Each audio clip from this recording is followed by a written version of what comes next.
Peer বাস্তবায়নে অস্থিতিশীল হবে দেশ চায় না জনগণ, বললেন সালাউদ্দিন আহমেদ। অনর জামায়াত ও ইসলামী আন্দোলনের ফের কর্মসূচি। নির্বাচন বানচালের চেষ্টা আন্তর্জাতিক কোনো শক্তির, অভিযোগ প্রধান উপদেষ্টা। রোহিঙ্গা ইস্যুতে জাতিসংঘে উচ্চ পর্যায়ের সম্মেলন আজ। খাগড়াছড়িতে অবরোধে ১৪৪ ধারা অব্যাহত, সেনা বিজিবির টহল। পার্বত্য এলাকা নিয়ে গভীর ষড়যন্ত্রে ইউপিডিএফ, দাবি আঞ্চলিক সেনা কমান্ডারের।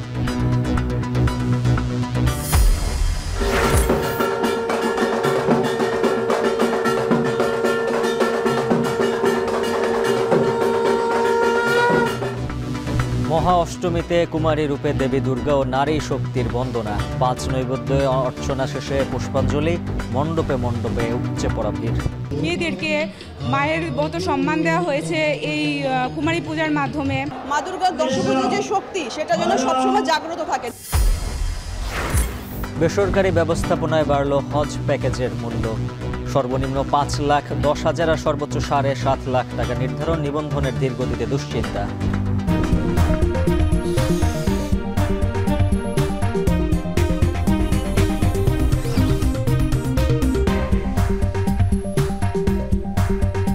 স্বাগত। এখন বিকেলে সঙ্গে আছে মজ্জুল হাফিজ। কোনো দল নির্বাচনকে বাধাগ্রস্ত করতে চাইলে জনগণ তাদের রাজনৈতিকভাবে প্রত্যাখ্যান করবে বলে মন্তব্য করেছেন বিএনপির স্থায়ী কমিটির সদস্য সালাউদ্দিন আহমেদ।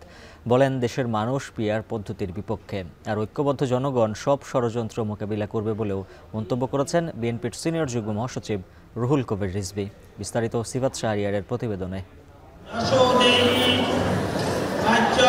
দুর্গাপূজা শুরুর আগেই বিভিন্ন পূজা মণ্ডপের নিরাপত্তার সহায়তা দিতে দলের নেতাকর্মীদের নির্দেশনা দেয় বিএনপি। কেন্দ্রীয় নেতারাও দায়িত্বপ্রাপ্ত অঞ্চলের পূজার খোঁজ খবর রাখছেন। সকালে ঢাকা বিশ্ববিদ্যালয় জগন্নাথ হল পূজা মণ্ডপ পরিদর্শনে গিয়ে দলের সিনিয়র যুগ্ম মহাসচিব রুহুল কবির রিজভী বলেন, এবারও দুর্গাপূজাকে ঘিরে নাশকতার পরিকল্পনা ছিল, তবে অতীতের মতো সেটি সফল হয়নি। পরাজিত শক্তি নাশকতার চেষ্টা অব্যাহত রেখেছে এখনও। উল্লেখ করে তিনি বলেন, ঐক্যবদ্ধ জনগণ সব ষড়যন্ত্র মোকাবিলা করবে।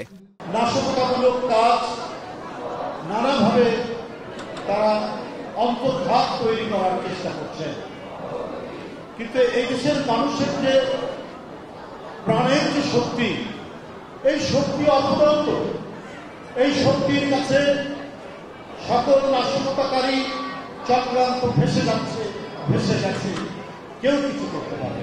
আমরা পাকিস্তান হানাদার বাহিনীকে প্রতিহত করেছি, তো অন্য কোনো হানাদার বাহিনী যদি আসে, তাহলে এদেশের জনগণ, হিন্দু, মুসলমান, বৌদ্ধ, খ্রিস্টান, সাঁওতাল, ভীম, চাকমা, মারমা সবাই একজনের সাথে প্রতিহত করবে। এদিকে সকালে জাতীয়তাবাদী ওলামা দলের প্রতিষ্ঠা বার্ষিকী উপলক্ষে জিয়াউর রহমানের সমাধিতে শ্রদ্ধা নিবেদন শেষে বিএনপির স্থায়ী কমিটির সদস্য সালাউদ্দিন আহমেদ বলেন, দেশি বিদেশি যারাই যে শক্তি ষড়যন্ত্র করবে তাদের প্রতিহত করবে জনগণ। বাংলাদেশের সকল জনগণ এখন নির্বাচনমুখী। বাংলাদেশে এখন নির্বাচনের আমেজ চলছে।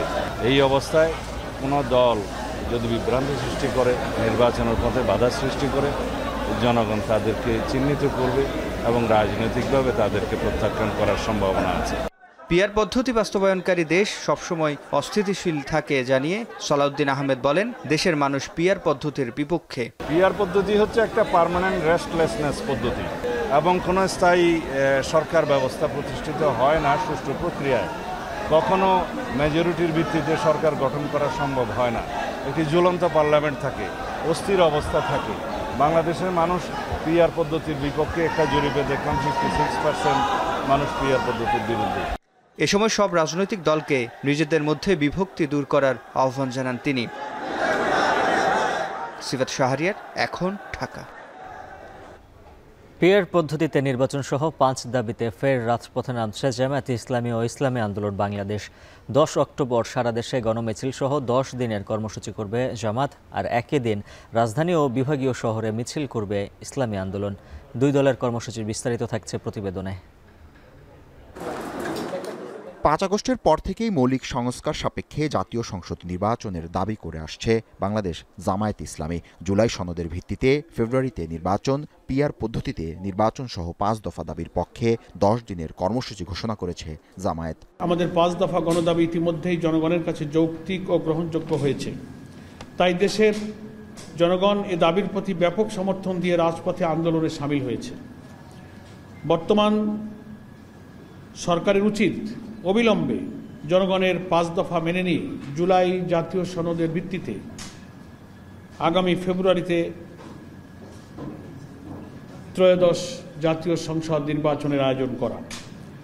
অন্তর্বর্তী সরকার যেন জুলাই সনদের ভিত্তিতেই নির্বাচন দেয়, অন্যথায় রাজপথে আন্দোলন চালিয়ে যাবার হুঁশিয়ারি জামায়াত ইসলামের। তবে আন্দোলন চলমান থাকলেও 15 ফেব্রুয়ারিতেই নির্বাচন চায় জামায়াত। আগামী নির্বাচনে আওয়ামী লীগের নির্বাচনে অংশগ্রহণের কোনো সুযোগ নেই বলে সাফ জানিয়ে দেন জামায়াত ইসলামের সেক্রেটারি জেনারেল মিয়া গোলাম পরোয়ার। আর আওয়ামী লীগের যেহেতু আপনারা জানেন গণমাধ্যম কর্মী হিসেবে যে নির্বাচনে অংশগ্রহণের সুযোগ তো তাদের নেই। তাদের ব্যাপারে সরকারের যে রাষ্ট্রীয় ঘোষণা, তাদের রাজনৈতিক কার্যক্রমকে নিষিদ্ধ করার পরে ইলেকশন কমিশন আবার ব্যাখ্যা দিয়েছে যে তারা এই ঘোষণার কারণে নির্বাচনে অংশ নিতে পারবে না। তারপরে নির্বাচন কমিশনের জাতীয় সংসদ নির্বাচনের যে বরাদ্দকৃত প্রতীকের যে তালিকা ছিল, অফিসিয়াল ইলেকশন কমিশন কিন্তু জানিয়েছেন যে সেই প্রতীকের তালিকা থেকে নৌকা প্রতীককেও বাদ দেওয়া হয়। এদিকে সকালে প্রায় একই রকম কর্মসূচি দিয়েছে ইসলামী আন্দোলন বাংলাদেশ। 1 থেকে 9 অক্টোবর পর্যন্ত জনমত গঠনে গণসংযোগ সহ 12 অক্টোবর পর্যন্ত চলবে দলটির কর্মসূচি। 1 অক্টোবর থেকে 9 অক্টোবর পর্যন্ত 5 দফা গণদাবির পক্ষে জনমত গঠনের লক্ষ্যে গণসংযোগ। 10 অক্টোবর ঢাকায় ও বিভাগীয় শহরে গণমিছিল। 12 অক্টোবর জেলা প্রশাসকের কাছে স্মারকলিপি পেশ। জাবেদ আব্দুল্লাহ, এখন, ঢাকা। এবার শারদীয় দুর্গোৎসবের খবর।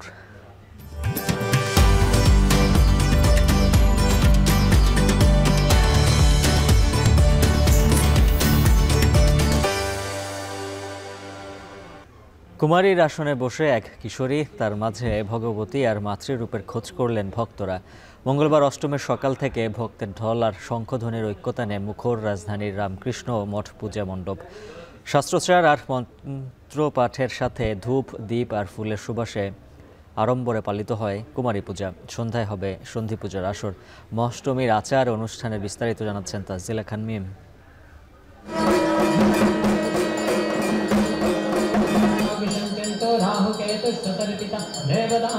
ষষ্ঠী সপ্তমী পেরিয়ে অষ্টমীর সকাল। দেবী দুর্গার দর্শন পেতে মন্দিরে মণ্ডপে ভক্তদের আগমন। চণ্ডীপাঠ আর কিছুক্ষণ পরপর ঢাকের তালে তালে উলুধ্বনি। 10 ভুজা দেবীর আরাধনা।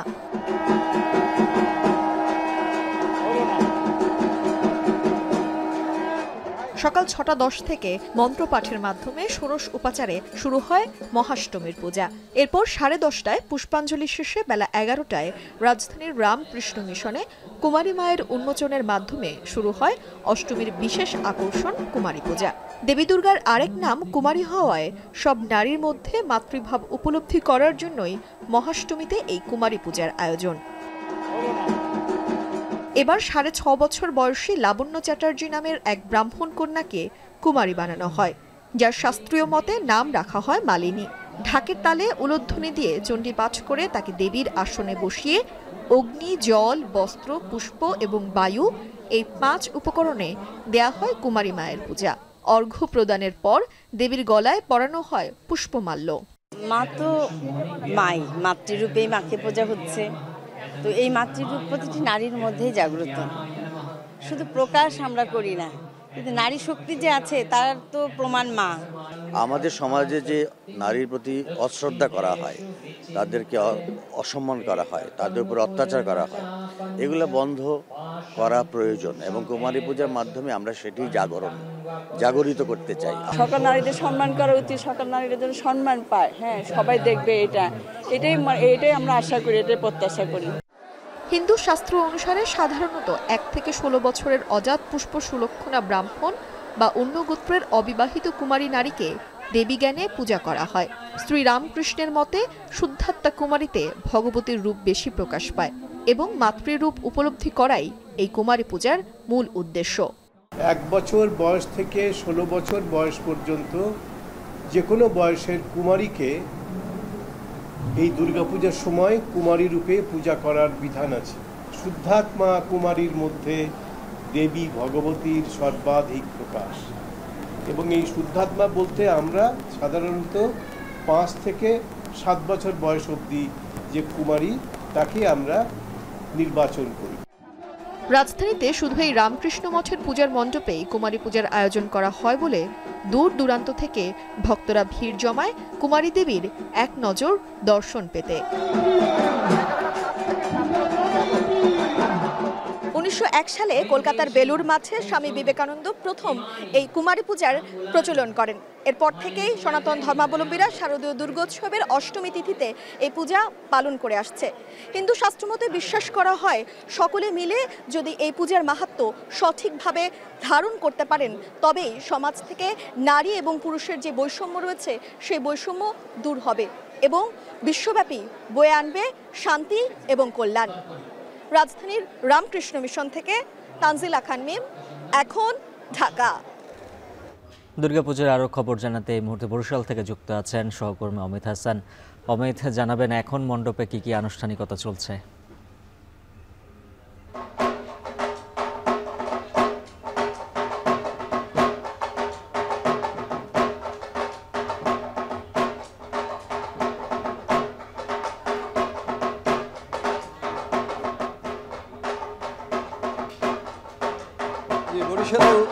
বরিশালে নানা আয়োজনে অষ্টমীর যে আনুষ্ঠানিকতা সেটি কিন্তু সকাল থেকেই চলছে। আমরা বরিশাল নগরীর বিভিন্ন মণ্ডপগুলোতে ঘুরেছি, সেখানে আমরা দেখেছি যে বিভিন্ন মণ্ডপগুলোতে কিন্তু অষ্টমীর যে অঞ্জলির অনুষ্ঠান সেটি কিন্তু সকাল থেকেই শুরু হয়েছে এবং তার পরপরই বিভিন্ন ধরনের পূজা অর্চনার যে কার্যক্রম সেটি চলমান রয়েছে এবং ভক্তরা সকাল থেকেই আমরা দেখেছি যে ভিড় করছেন বিভিন্ন মণ্ডপে। এবং এই মুহূর্তে আমরা একটি মণ্ডপে রয়েছি, সেই মণ্ডপটিতে আপনারা দেখছেন এই মুহূর্তে যে ঢাক ঢোলের তালে তারা কিন্তু একটা উৎসব মুখর পরিবেশে তাদের যে দুর্গা উৎসবের আনন্দ সেটি কিন্তু তারা উদযাপন করছেন এবং বিভিন্ন মণ্ডপে ঘুরছেন যারা ভক্তরা রয়েছেন এবং বিভিন্ন ধরনের পূজা অর্চনা করছেন। এছাড়া কুমারী পূজার আয়োজন ছিল বরিশালে আজকে বেলা 11:30টায় জগন্নাথ দেবের মন্দিরে কিন্তু সেটি অনুষ্ঠিত হয়। তারপরে যে সন্ধিকালীন পূজা রয়েছে সেটিও কিন্তু হয়ে গেছে। এই মুহূর্তে যারা দর্শনার্থী কিংবা ভক্তরা রয়েছেন তারা মণ্ডপগুলো ঘুরে ঘুরে দেখছেন এবং এবার যে পুজোগুলো রয়েছে সবগুলোই খুব জমকালো আয়োজনে অনুষ্ঠিত হচ্ছে এবং যারা ভক্তরা রয়েছেন তারা বলছেন যে এবার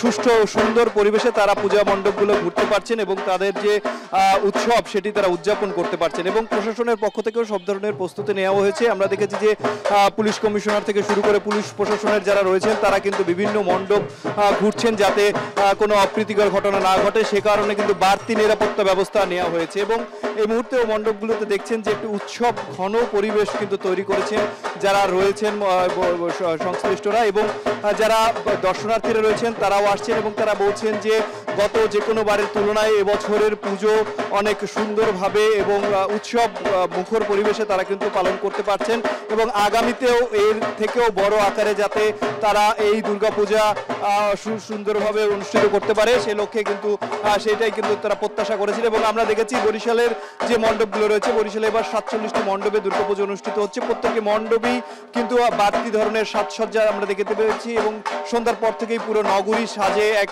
নতুন আলোকসজ্জায়। তো সব মিলিয়ে বলা যায় বরিশালে উৎসব মুখর পরিবেশে দুর্গাপূজার যে কার্যক্রম সেটি চলছে এবং অনুষ্ঠিত হচ্ছে। তো বরিশাল থেকে এই ছিল আমার কাছে দুর্গাপূজার সর্বশেষ। উজ্জ্বল। অমিত হাসান জানাচ্ছিলেন বরিশাল থেকে দুর্গোৎসবের খবর। পূজায় বিঘ্ন ঘটাতে পুরাতন ও নকল ভিডিও পুনরায় ছেড়ে গুজব ছড়ানোর চেষ্টা চলছে। পুলিশ সাইবার অ্যাকশন নিচ্ছে বলে জানিয়েছেন পুলিশের মহাপরিদর্শক বাহারুল আলম।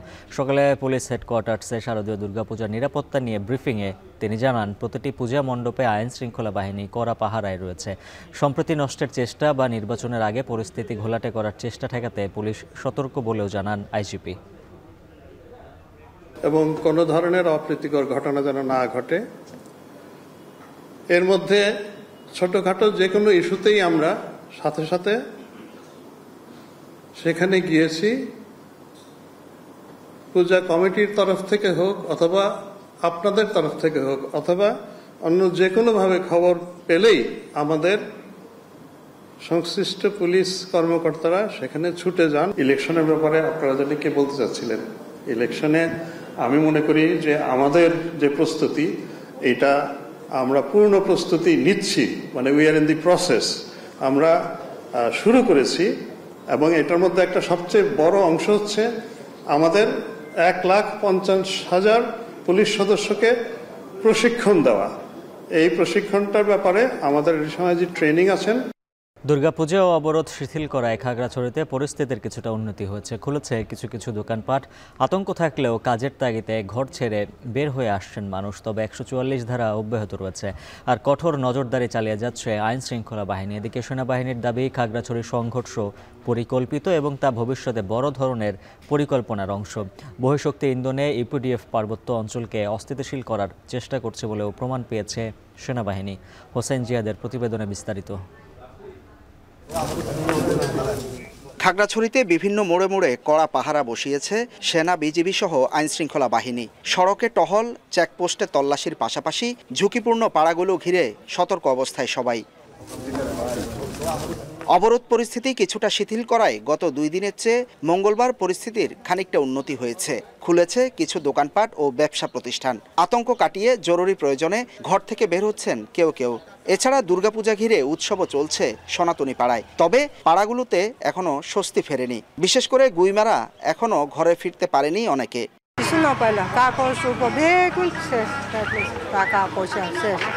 দুপুরে পুড়ে যাওয়া সেই গুইমারা ঘটনাস্থল পরিদর্শনে আসেন জেলা প্রশাসক, এসপি সহ প্রশাসনের ঊর্ধ্বতন কর্মকর্তারা। জানান, এ ঘটনায় 5 সদস্যের তদন্ত কমিটি গঠন করা হয়েছে। যথাসম্ভব ত্রাণ সহায়তা ও তাদের দাবি দেওয়া আলোচনার টেবিলে সমাধানের চেষ্টা চলছে। অবরোধ প্রত্যাহারের সাথে সাথে পরিস্থিতি স্বাভাবিক হলে আমরা কিন্তু খুব দ্রুত 144 ধারা তুলে নেওয়ার বিষয়টি বিবেচনা করব এবং আমি মনে করি তাদের যে দাবি দেওয়াগুলো রয়েছে সেটি পূরণের জন্য কিন্তু আসলে অবরোধ প্রত্যাহার করা প্রয়োজন। আশা করছি আমরা আলোচনার টেবিলে এটি সমাধান করব। সকালে সেনাবাহিনী জানান, পার্বত্য এলাকা নিয়ে একটি গোষ্ঠী গভীর ষড়যন্ত্র করছে, যার পেছনে বহিঃশক্তিরও ইন্ধন রয়েছে।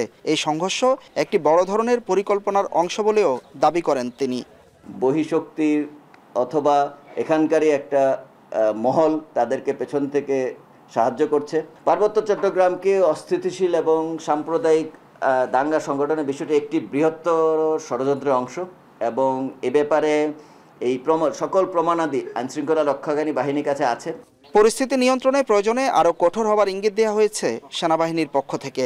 আমরা সজাগ আছি এবং তাদেরকে যেমন আমরা নস্যাৎ করেছি, ভবিষ্যতে খাগড়াছড়ি সদরে যদি কোনো পরিকল্পনা বাস্তবায়নের প্রচেষ্টা করা হয়, কঠোর হস্তে সেনাবাহিনী দমন করার জন্য প্রস্তুত।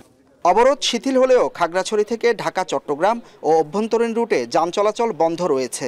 আটকে আছে পণ্যবাহী শত শত যানবাহন। পরিস্থিতি এখনও স্বাভাবিক না হওয়ায় খাগড়াছড়িতে 144 ধারা অব্যাহত রেখেছে প্রশাসন। হোসেন জিয়াদ, এখন খাগড়াছড়ি। খাগড়াছড়িতে ধর্ষণের ঘটনায় বিচার দাবি নিয়ে 35 কিলোমিটার দূরে গুইমারায় আগুন দেওয়ার ঘটনা ও সংঘর্ষকে রহস্যজনক বলছেন স্থানীয়রা। আইনশৃঙ্খলা বাহিনী বলছে এটি পরিকল্পিত। পাহাড়কে অস্থির করতে এই সংঘর্ষ আগুনের ঘটনা ঘটিয়েছে একটি মহল। সহিংসতায় সুষ্ঠু তদন্ত ও বিচার দাবি করেন ক্ষতিগ্রস্ত পাহাড়ি বাঙালি অর্ধশত পরিবার। হোসেন জিয়াদের আরও একটি প্রতিবেদন, ক্যামেরায় ছিলেন সঞ্জয় মল্লিক। পুড়ে গেছে মাথা গোজার ঠাই। আয়ের পথ হারিয়ে নিঃস্ব হিংসার আগুনে সাজানো সংসার চোখের সামনেই ছাই হয়েছে। হতাশা, দুঃস্বপ্ন আর চোখের জলে পাহাড়ে সেদিনের সহিংসতার কথা তুলে ধরেন ভুক্তভোগীরা। গুইমারার সে বাজারে আগুনে পুড়েছে অর্ধশত দোকানপাট, বসতঘর, যানবাহন। সংঘাতে ক্ষতিগ্রস্ত পাহাড়ি বাঙালি সবাই, যারা যুগ যুগ একসাথে থেকেছেন, ব্যবসা করেছেন। আগামী দিন কিভাবে কাটবে, কিভাবে বা সাজাবেন সংসার, সে ভাবনা সাধারণ পাহাড়িদের। আমি এখন কোত্থেকে ভাত খাবো? আমার ভাত তো নিয়ে গেছে ওরা, আমার পেটের খাবারগুলো নিয়ে গেছে। এই যে দোকানপাট গুলো পড়ে দিছে, আমার বাড়িঘর পড়ে দিছে, এটা কি অপরাধ করছে? আমার মেয়ে বড়টা এশিয়ান ইউনিভার্সিটিতে পড়ে, এখন কি দিয়ে আমি টাকা দিব? আমার ঘর বাড়ি দোকান বেগুন জ্বালিয়ে দিছে বাঙালিরা। একই অবস্থা বাঙালিদেরও। বাজার, দোকানপাট, বসতঘর শুধু পড়েনি, যেন আগুনে পুড়েছে সম্প্রীতি, সৌহার্দ্য আর দীর্ঘদিনের ভালোবাসা। সে সম্প্রীতি আর কি কখনো জোড়া লাগবে? একসাথে থাকলেই কি থাকা হবে পাশাপাশি? সে প্রশ্ন সবার। 5,75,000 টাকা নিয়ে গেছে লুটপাট করে। এরপরে ওরা আসে, প্রথম লুটপাট করছে, ভাঙচুর করছে, এরপর আসে পুরোটা আগুন ধরা দিয়েছে। আমাদের 7টা মোটরসাইকেল ছিল, 7টা মোটরসাইকেল একবার পুরো ছাই হয়ে গেছে। কোনো রকম আমরা এখান থেকে মালামালগুলো যেখানে আমাদের সেনাবাহিনীরা আছে ওইখানে ওনাদের নজরদারিতে নিয়ে রাখতেছি। এই ঘটনাগুলো ঘটার ফলে দেখা যাচ্ছে কি আমরাও ক্ষতিগ্রস্ত হচ্ছি, প্লাস ওরাও ক্ষতিগ্রস্ত হচ্ছে, উপজাতিরা সবাই ক্ষতিগ্রস্ত হচ্ছে। এগুলো ভাঙা তো হয়ে গেছে আর এখানে তো আর কিছু হবে না। প্রশ্ন হলো, প্রায় ৩৫ কিলোমিটার দূরের একটি ধর্ষণের ঘটনায় কেন জ্বলে পুড়ে ছারখার গুইমারা, কেন নিঃস্ব হলেন নিরপরাধ এসব মানুষ, কেনই বা খালি হলো মায়ের কোল? এটি কি পরিকল্পিত? তাকাতে হয় সেদিনের ঘটনায়। ড্রোন ফুটেজে দেখা যায় বিক্ষুব্ধ একদল যুবককে। কেউ কেউ ছিলেন ভবনের ছাদে, ধাওয়া পাল্টা ধাওয়া, আগুন, আর ছিল মারমুখী পরিকল্পনা। ঘরে বাড়িতে আগুনও দেয়া হয় পরিকল্পিতভাবে। যদিও এখানে বসবাস করা কেউ সহজে বলতে চায় না এসব কথা।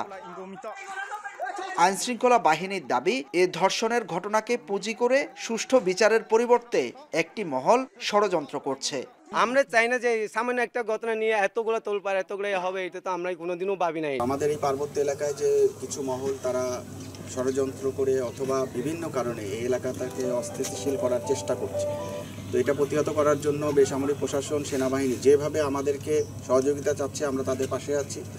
সংঘর্ষের এ ঘটনায় প্রকৃত জড়িতদের বিচার ও ঘটনার সুষ্ঠু তদন্ত চান ক্ষতিগ্রস্তরা, চান সরকারি সহায়তা। ধর্ষণের ঘটনা ঘটেছে এখান থেকে প্রায় ৩০ কিলোমিটার দূরের খাগড়াছড়িতে, কিন্তু সে ঘটনার রেশ এসে পড়ে গুইমারার এই বাজারটিতে। এখানকার যারা বাসিন্দা তারা বলছেন, তারা দীর্ঘ সময় ধরে আসলে পাহাড়ি বাঙালির যে সম্প্রীতি সেটি বজায় রেখেই বসবাস করছিলেন, কিন্তু ৩০ কিলোমিটার দূরের একটি ঘটনায় তারা আয় উপার্জনের পথ থেকে শুরু করে মাথা গোঁজার ঠাঁই সবই হারাবেন, সেটি তারা কল্পনাও করেননি। এক কথায় তারা বলছেন, কিভাবে এই ঘটনা ঘটে গেল সেটি রহস্যজনক, এবং তারা বলছেন যারা এই ঘটনা ঘটিয়েছে তাদের দৃষ্টান্তমূলক শাস্তি এবং গ্রেপ্তার করা সময়ের দাবি। হোসাইন জিয়াদ, এখন, খাগড়াছড়ি। আগামী নির্বাচন, সংস্কার ও রোহিঙ্গা সংকটের মতো ভূ রাজনৈতিক ইস্যুগুলো নিয়ে নিউ ইয়র্কে বিভিন্ন পক্ষের সঙ্গে বৈঠক করেছেন প্রধান উপদেষ্টা ডক্টর ইউনূস। নিউ ইয়র্কে সাংবাদিকদের সঙ্গে ব্রিফিংয়ে কথা জানান প্রেস সচিব শফিকুল আলম। এদিকে সোমবার জাতিসংঘ মহাসচিব ও মানবাধিকার কর্মীদের সঙ্গে পৃথক বৈঠকে আগামী নির্বাচন সুষ্ঠু করতে অন্তর্বর্তী সরকার প্রতিশ্রুতিবদ্ধ বলে জানান ডক্টর ইউনূস। এছাড়া নির্বাচন বাধাগ্রস্ত করতে কিছু আন্তর্জাতিক মহল চেষ্টা চালাচ্ছে বলে অভিযোগ করেন তিনি। বিস্তারিত অর্ণব প্রসাদের প্রতিবেদনে। নিউ ইয়র্কে ব্যস্ত সময় পার করছেন প্রধান উপদেষ্টা ডক্টর মোহাম্মদ ইউনূস। জাতিসংঘ মহাসচিব অ্যান্তোনিও গুতেরেস ছাড়াও বিভিন্ন দেশের রাষ্ট্রপ্রধান, মানবাধিকার কর্মীদের সঙ্গে বিভিন্ন ইস্যুতে তিনি বৈঠক করেছেন বলে জানিয়েছেন প্রেস সচিব শফিকুল আলম। নিউ ইয়র্কে সাংবাদিকদের সঙ্গে নিয়মিত ব্রিফিংয়ে প্রেস সচিব জানান, বৈঠকগুলোতে আগামী নির্বাচন, সংস্কার ও রোহিঙ্গা সংকট সমাধানের মতো ভূরাজনৈতিক ইস্যুগুলো প্রাধান্য পাচ্ছে। ওনার সাথে ইলেকশন নিয়ে কথা হয়, রোহিঙ্গা ক্রাইসিস নিয়ে কথা হয়, গ্লোবাল যে ট্রেডের কিছু ট্যারিফের যে প্রোটেকশনিজম সেগুলো নিয়ে কথা হয়। উনি ইউএন সেক্রেটারি জেনারেলের সাপোর্ট চেয়েছেন আগামী ইলেকশন, এই ফেব্রুয়ারি প্রথমার্ধে যে জেনারেল ইলেকশন হচ্ছে সেই বিষয়ে, এবং সেক্রেটারি জেনারেল অকুণ্ঠ চিত্তে জানিয়েছেন যে তারা বাংলাদেশের এই ডেমোক্রেটিক যে ট্রানজিশনে ফুললি তারা সাপোর্ট করছেন।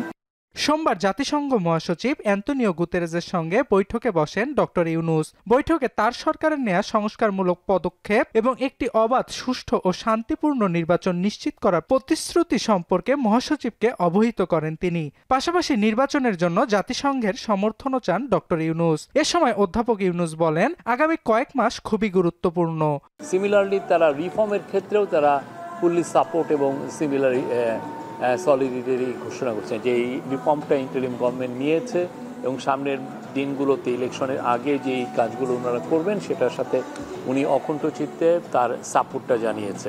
এছাড়া সোমবার আলাদা একটি অনুষ্ঠানে যোগ দিয়ে প্রধান উপদেষ্টা জানান, অক্টোবরের মধ্যে জুলাই সনদ তৈরি হবে। এতে রাজনৈতিক দলগুলো স্বাক্ষর করবে বলে আশা প্রকাশ করেন তিনি। এ সময় তিনি অভিযোগ করেন, কিছু আন্তর্জাতিক মহল নির্বাচন প্রক্রিয়াকে ব্যাহত করতে অর্থ বিনিয়োগ করছে। হাজার হাজার ডিসইনফরমেশন, ফেক নিউজের ক্যাম্পেইন করছে। তো ফলে এক ধরনের আমরা দেখছি যে পতিত স্বৈরাচার, তার দোসরগুলো এবং তাদের সাথে অ্যালাইড যারা ইন্টারন্যাশনাল ফোর্সেস আছে তারা মিলে একটা মানে খুবই ওয়েল অর্কেস্ট্রেটেড মুভ, যে এই ইলেকশনটাকে কীভাবে বানচাল করা যায়, এই ইলেকশনকে কীভাবে প্রশ্নবিদ্ধ করা যায়, এরকম একটা আমরা মুভ দেখছি। সেই বিষয়ে আমরা সতর্ক আছি। আজ জাতিসংঘের সদর দপ্তরে ইন্টারন্যাশনাল হাই লেভেল কনফারেন্সে কথা বলবেন প্রধান উপদেষ্টা। এতে অন্তত ৭৫টি দেশ ও আন্তর্জাতিক সংস্থার প্রতিনিধি, রাষ্ট্র ও সরকার প্রধানেরা অংশগ্রহণ করবেন। অর্ণব প্রসাদ, এখন। নিউ ইয়র্কের জাতিসংঘ সদর দফতরের সাধারণ পরিষদ হলে মিয়ানমারের রোহিঙ্গা এবং অন্যান্য সংখ্যালঘুদের পরিস্থিতি নিয়ে উচ্চ পর্যায়ের সম্মেলন অনুষ্ঠিত হবে আজ। অন্তত ৭৫টি দেশের রাষ্ট্র ও সরকার প্রধানরা সম্মেলনে অংশ নেবেন। এটি বাংলাদেশ সময় রাত ৮টা থেকে শুরু হবে। জাতিসংঘ আয়োজিত এই সম্মেলনের উদ্দেশ্য হল রাজনৈতিক সমর্থন যোগানো, সংকটের প্রতি আন্তর্জাতিক মনোযোগ ধরে রাখা, সার্বিক পরিস্থিতি পর্যালোচনা করা এবং মানবাধিকার সমস্যা সহ এর মূল কারণগুলো সমাধান করা। এছাড়া সংকট পর্যালোচনার পাশাপাশি মাঠ পর্যায়ের পরিস্থিতি নিয়ে মতামত বিনিময় করা এই সম্মেলনটির লক্ষ্য, যাতে টেকসই সমাধানের জন্য একটি সমন্বিত, উদ্ভাবনী, সুনির্দিষ্ট এবং সময় নির্ধারিত পরিকল্পনা প্রস্তাব করা যায়। এর মূল অগ্রাধিকারগুলোর মধ্যে রয়েছে রোহিঙ্গা মুসলিমদের মিয়ানমারে মর্যাদার সঙ্গে প্রত্যাবর্তন নিশ্চিত করা। জুলাই আগস্টের আন্দোলনে দেশের অন্তত ৪১টি জেলার ৪৩৮টি স্থানে হত্যাকাণ্ড সংঘটিত হয়েছে, আর ৫০টি অধিক জেলায় মারণাস্ত্র ব্যবহার করা হয়েছে বলে ট্রাইব্যুনালকে জানিয়েছেন শেখ হাসিনার মামলার মূল তদন্ত কর্মকর্তা মোহাম্মদ আলমগীর। শেখ হাসিনার মামলার তৃতীয় দিনের সাক্ষ্য গ্রহণে তিনি বলেন, জুলাই আন্দোলন সহ গত ১৫ বছরে যত গুম, খুন, অপহরণ, নির্যাতন, পাতানো নির্বাচন হয়েছে তার সব কিছুর মূলে ছিল ক্ষমতায় টিকে থাকা। বিস্তারিত রাব্বি হোসেনের প্রতিবেদনে। জুলাই আগস্টে আওয়ামী সরকারের টানা ৩৬ দিনের হত্যা, নির্যাতন আর নিপীড়নের ভিডিও চিত্র যখন প্রদর্শন করা হয়, তখন ট্রাইব্যুনালের এজলাসের উপস্থিত সবাই ছিলেন নির্বাক, বিমূর্ষ। শেখ হাসিনা সহ ৩ আসামির বিরুদ্ধে সবশেষ সাক্ষী হিসেবে ট্রাইব্যুনালে সাক্ষ্য দেন মামলার মূল তদন্ত কর্মকর্তা মোহাম্মদ আলমগীর। মঙ্গলবার সাক্ষ্যতে বলেন, জুলাই আগস্ট আন্দোলনে দেশের অন্তত ৪১টি জেলায় ৪৩৮টি স্থানে হত্যাকাণ্ড সংঘটিত হয়েছে, আর ৫০টির অধিক জেলায় ব্যবহার করা হয় মারণাস্ত্র। তদন্তকারী কর্মকর্তা জবানবন্দিতে বলেন, জুলাই আন্দোলন সহ গত ১৫ বছরে যত হত্যা, খুন, গুম, পাতানো নির্বাচন ও জঙ্গি নাটক হয়েছে সবকিছুর মূলে ছিল ক্ষমতায় টিকে থাকা। শেখ হাসিনা তার ক্ষমতাকে পাকাপোক্ত করার জন্য মানুষ খুন করা, মানুষকে গুম করা, মানুষকে হত্যা করা, তারপরে নাশকতা করে আরেকজনের উপর দোষ চাপিয়ে দেওয়া, জঙ্গি নাটক, যে প্রক্রিয়া যখন যেটা তার কাছে সুইটেবল মনে হচ্ছে তিনি সেটা করেছেন। এর আগে সোমবার দেয়া সাক্ষ্যে তদন্ত কর্মকর্তা বলেন, সরকারি হিসেব মতেই আন্দোলন দমনে ৩,০৫,০০০ রাউন্ড গুলি ছুড়েছে আইন শৃঙ্খলা বাহিনী। রাব্বি হোসেন, এখন, ঢাকা।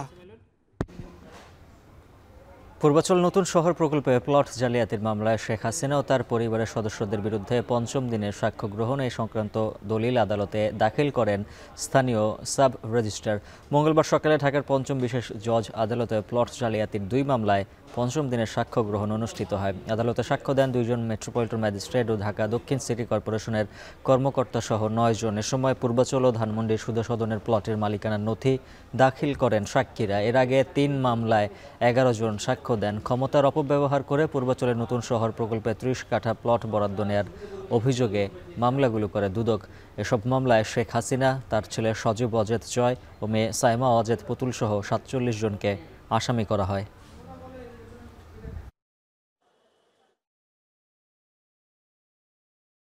সর্বনিম্ন ৫,১০,০০০ টাকা নির্ধারণ করে হজ প্যাকেজ ঘোষণা করেছে বেসরকারি Hajj Agencies Association of Bangladesh HAAB. এবছর বেসরকারিতে সাধারণ ও বিশেষ হজ প্যাকেজে দুটোতেই বেড়েছে, যথাক্রমে ২৭,০০০ ও ৫১,০০০ টাকা। এবছর হজের সঙ্গে কোরবানির খরচ অন্তর্ভুক্ত হয় খরচ বৃদ্ধির কারণ বলে জানায় হাব মহাসচিব নাজমুস সাকিবের প্রতিবেদনে বিস্তারিত। لبيك اللهم لبيك لبيك لا شريك لك لبيك। প্রতি বছর সারা বিশ্ব থেকে কোটি প্রাণ উপস্থিত হন মহান রবের ডাকে। বাংলাদেশ থেকেও লাখো মুসল্লি হাজির হন পবিত্র মক্কা শরীফে। উদ্দেশ্য স্রষ্টার সন্তুষ্টি অর্জন। আগামী বছরের হজ যাত্রীদের জন্য বেসরকারি ব্যবস্থাপনায় ৩টি প্যাকেজ ঘোষণা করেছে Hajj Agencies Association of Bangladesh HAAB. এতে সাশ্রয়ী দামে ৫,১০,০০০ টাকার একটি নতুন প্যাকেজ ঘোষণা করা হয়, যা ৩টি প্যাকেজের মধ্যে সর্বনিম্ন। এছাড়া গত বছরের তুলনায় ২৭,০০০ টাকা বাড়িয়ে ৫,৫০,০০০ টাকা সাধারণ প্যাকেজ ও ৫১,০০০ টাকা বাড়িয়ে ৭,৫০,০০০ টাকার মূল্যের বিশেষ হজ প্যাকেজ নির্ধারণ করা হয়। বিশেষ হজ প্যাকেজ যার সর্বমোট মূল্য ৭,৫০,০০০ টাকা, সাধারণ হজ প্যাকেজ যার সর্বমোট মূল্য ৫,৫০,০০০ টাকা, সাশ্রয়ী হজ প্যাকেজ যার সর্বমোট মূল্য ৫,১০,০০০ টাকা নির্ধারণ করা হয়েছে। উল্লেখ্য, সরকারি ব্যবস্থাপনায় হজ যাত্রীদের খাবার খরচ প্যাকেজের বহির্ভূত থাকলেও বেসরকারি ব্যবস্থাপনায় উন্নত সার্ভিস নিশ্চিত করার লক্ষ্যে খাবারের মূল্য প্রতিটি প্যাকেজে অন্তর্ভুক্ত। এর আগে গত সোমবার 3টি প্যাকেজ ঘোষণা করে সরকার, যেখানে প্যাকেজ 1-এ 4,67,000 টাকা মূল্য ধরা হয়, যা হাব ঘোষিত প্যাকেজের চেয়ে 43,000 টাকা কম। এছাড়া দ্বিতীয় প্যাকেজটি 5,59,000 টাকা ঘোষণা করে সরকার, যা হাব ঘোষিত মূল্যের চেয়ে 9,000 টাকা বেশি। এছাড়া তৃতীয় প্যাকেজ 6,90,000 টাকা ঘোষণা করে সরকার, যা হাবের চেয়ে 60,000 টাকা কম। এবার সরকারি সব হজ প্যাকেজের খরচ কমেছে। তবে এবার না পারলেও আগামী বছর বিমান ভাড়ায় অন্তত $100 কমানোর আশ্বাস দেন হাব সভাপতি। টিকিটের দাম এটা আমরা অন্যদের থেকে আমরা এটা প্রমাণ দেখাইছি যে এখানে 1,30,40,000-এর উপরে কোনো ভাড়া হতে পারে না। ধর্ম মন্ত্রণালয়ের উপদেষ্টা মহোদয়ের সামনে যে মিটিং হয়েছিল সেই মিটিংয়ে আমি বলছি যে এই ভাড়া আমরা প্রত্যাখ্যান করেছি। তবে ওনারা বলছে যে এই ভাড়া $100 আরো কমতে পারে, যখন কমবে তখন আমরা হাজিদেরকে এই টাকাটা ফেরত দিয়ে দেব। আগামী 12 অক্টোবর হজের রেজিস্ট্রেশনের শেষ দিন। 1,27,000 হজযাত্রী এবারের লক্ষ্যমাত্রা থাকলেও এখন পর্যন্ত রেজিস্ট্রেশন করেছেন মাত্র 30,000 যাত্রী। নাজমুস সাকিব, এখন, ঢাকা। দেশ থেকে পাচার হয়ে যাওয়া অর্থ আগামী ফেব্রুয়ারি মাসের মধ্যে কিছুটা ফিরিয়ে আনা সম্ভব বলে আশাবাদ ব্যক্ত করেছেন অর্থ উপদেষ্টা সালেউদ্দিন আহমেদ। মঙ্গলবার সচিবালয়ে সরকারি ক্রয় সংক্রান্ত উপদেষ্টা পরিষদ কমিটির সভা শেষে অর্থ উপদেষ্টা ডক্টর সালেউদ্দিন আহমেদ এসব কথা জানান। বলেন, পাচার হয়ে যাওয়া অর্থ ফিরিয়ে আনতে আন্তর্জাতিক আইন অনুযায়ী বিভিন্ন দেশের সাথে আলোচনা চালিয়ে যাচ্ছে সরকার। আতপ চালের মজুতে কিছুটা ঘাটতি থাকায় মিয়ানমার, থাইল্যান্ড ও ভিয়েতনাম থেকে ওপেন টেন্ডারের মাধ্যমে চাল আমদানি করার সিদ্ধান্ত নিয়েছে সরকার। আমদানি করা গেলে চালের ঘাটতি কমে আসবে এবং চাহিদা পূরণও সম্ভব হবে বলে মনে করেন তিনি। দ্রব্যমূল্যের দাম কিছুটা কমেছে, বাজারও স্থিতিশীল আছে বলে জানান অর্থ উপদেষ্টা। বাজার চালের দাম তো একটু রিসেন্টলি কমেছে, কারণ চালের স্টকটা আছে। ভেজিটেবল এগুলো করছে, এগুলো কিন্তু কিছুটা সিজনের ব্যাপার, শীতের আগে একটু বর্ষার সময় একটু হয়। এটা আনতে হলে একটু সময় প্রসেসটা, তবে কিছু তো অগ্রসর হয়েছে। আপনার কোথায় যেন একটা আমি আর্টিকেল দেখলাম যে না কোনো গতি হয়। আমরা অনেক লিগাল ফার্মের সাথে আলোচনা করা হচ্ছে, তারপর অনেক এজেন্সির সাথে আলোচনা অনেক দূর করে এগোচ্ছে। হয়তো ফেব্রুয়ারির মধ্যে কিছু হয়তো আসতে পারে, কিন্তু বাকিটুকু আমরা কিন্তু ওই ক্ষেত্রটা প্রস্তুত করি, কারণ এই ফর্মালিটিসও কিন্তু কোনো সরকারই কিন্তু অ্যাভয়েড করতে পারবে। 4 ব্যাংক থেকে এসএলএম গ্রুপ সহ সংশ্লিষ্ট প্রতিষ্ঠান 1,78,000 কোটি টাকা লুটপাট করেছে। বিএফআইইউ থেকে নথিতে এমন তথ্য পেয়েছে দুদক। সংস্থাটির মহাপরিচালক জানান, এসএলএম গ্রুপের ব্যাংক লুটের ঘটনায় একাধিক তদন্ত চলছে, পর্যায়ক্রমে নেওয়া হবে পদক্ষেপ। নাজমুস সাকিবের প্রতিবেদনে বিস্তারিত। পতিত আওয়ামী লীগ আমলের পুরোটা সময় ক্ষমতার প্রভাব খাটিয়ে একের পর এক ব্যাংক দখলে নেয় এসএলএম গ্রুপ। পরে ঋণের নামে হাজার কোটি টাকা ব্যাংক থেকে লুটপাট করে দেশের আর্থিক খাতকে ভঙ্গুর দশায় পরিণত করে।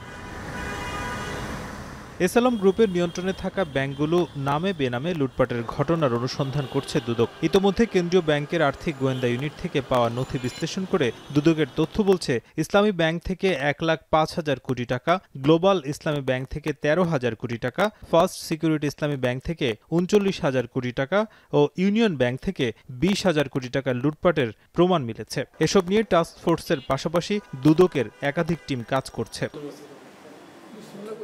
মহাপরিচালক জানান, পর্যায়ক্রমে সবগুলো অভিযোগের বিষয়ে যাচাই বাছাই করে পদক্ষেপ নেওয়া হবে। দেশে ফেরাতে ইন্টারপোলের কাছে চিঠি পাঠানো হচ্ছে।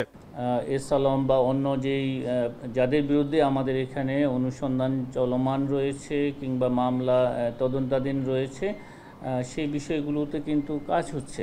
ইন্টারপোলে যে রেড নোটিশ অবশ্যই যেগুলি আমাদের অনুসন্ধান অথবা তদন্তকারী কর্মকর্তারা যেগুলো জারির জন্য তারা পাঠিয়েছেন, অনুরোধ করেছেন, সেগুলি যথাযথ নিয়ম অনুসরণ করেই সেগুলি করা হচ্ছে। এদিন 9.5 কোটি টাকার অবৈধ সম্পদ ও 120 কোটি টাকার সন্দেহজনক লেনদেনের অভিযোগে ভোলা 2 আসনের সাবেক এমপি আলী আজম মুকুল ও তার স্ত্রীর বিরুদ্ধে মামলা করেছে সংস্থাটি। জনাব Jahanara Yasmin, senior principal officer, national bank limited, Mohakhali শাখা, ঢাকা, স্বামী আলী আজম মুকুল কর্তৃক জ্ঞাত আয়ের উৎসের সাথে অসঙ্গতিপূর্ণ 6,71,00,000 টাকারও বেশি মূল্যের সম্পদ অর্জনপূর্বক বুক দখলে রাখা এবং নিজ প্রতিষ্ঠানের নামেও 6টি ব্যাংকের 39টি ব্যাংক হিসাবে 66,11,00,000 টাকার সন্দেহজনক এবং অস্বাভাবিক লেনদেন করার অপরাধ অনুসন্ধানকালে প্রমাণিত হয়েছে। এছাড়া প্রায় 53 কোটি টাকার অবৈধ সম্পদ অর্জনের অভিযোগে মামলা হয়েছে C&F এজেন্ট শামসুর রহমানের বিরুদ্ধেও। জারির জন্য নাজমুস তাকিব, এখন ঢাকা। যুক্তরাষ্ট্র ইসরায়েলের প্রস্তাবিত যুদ্ধবিরতির প্রস্তাব পর্যালোচনা করছে হামাস। যদিও স্পষ্ট করে কিছু জানায়নি তারা। সংবাদ মাধ্যম আল জাজিরার একটি সূত্র জানিয়েছে, ট্রাম্পের প্রস্তাবিত শর্তগুলোর বিষয়ে আলোচনা করছে ফিলিস্তিনের স্বাধীনতাকামী সংগঠন হামাস। এদিকে প্রস্তাব প্রত্যাখ্যান করেছে ফিলিস্তিনি ইসলামিক জিহাদ গ্রুপ। সংগঠনটির প্রধান জানান, গাজা উপত্যকাকে গুড়িয়ে দেওয়ার পরিকল্পনা নিয়েছেন ট্রাম্প। প্রস্তাবটি গ্রহণে হামাসের প্রতি আহ্বান জানিয়েছে ফ্রান্স, ইতালি, যুক্তরাজ্য সহ ইউরোপীয় ইউনিয়নের নেতারা।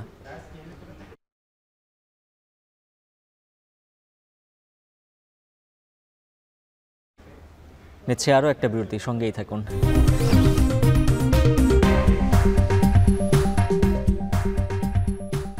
খেলার খবর শুরু হয়েছে নারী ওয়ানডে বিশ্বকাপ। উদ্বোধনী ম্যাচে শ্রীলঙ্কার বিপক্ষে ব্যাটিংয়ে ভারত। তবে ম্যাচের 10 ওভার খেলা হওয়ার পরেই বন্ধ হয়ে যায় দু দলের লড়াই। এর আগ পর্যন্ত ভারতের সংগ্রহ 1 উইকেটে 43 রান। ভারতের গুয়াহাটিতে শুরুতে ব্যাটিংয়ে নেমে প্রথম উইকেট হারায় স্বাগতিকরা। স্মৃতি মান্দানার উইকেট নেন শ্রীলঙ্কান বাহাতি বোলার উদেসিকা প্রবোধানী। স্মৃতি ব্যক্তিগত করেন 8 রান। তবে এরপরেই প্রতিকার রাওয়ালের সঙ্গে করে আগ্রাসী মেজাজে ব্যাট চালাতে শুরু করেন ওয়ান ডাউনে নামা হার্লেন ডিওল। তবে বৃষ্টি শুরুর আগ পর্যন্ত এই জুটি থেকে স্কোরবোর্ডে যোগ হয় 29 রান।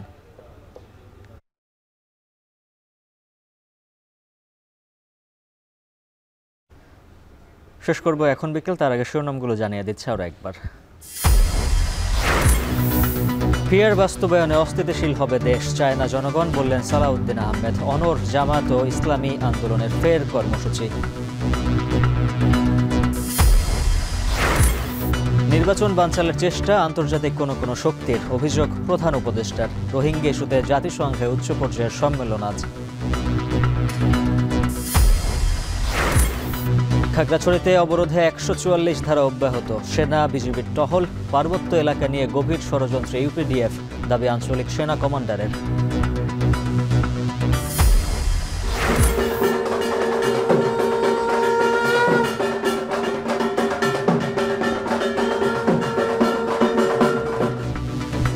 মহা অষ্টমীতে কুমারী রূপে দেবী দুর্গা ও নারী শক্তির বন্দনা। 5 নৈবেদ্যে অর্চনা শেষে পুষ্পাঞ্জলি। মণ্ডপে মণ্ডপে উপচে পড়া ভিড়।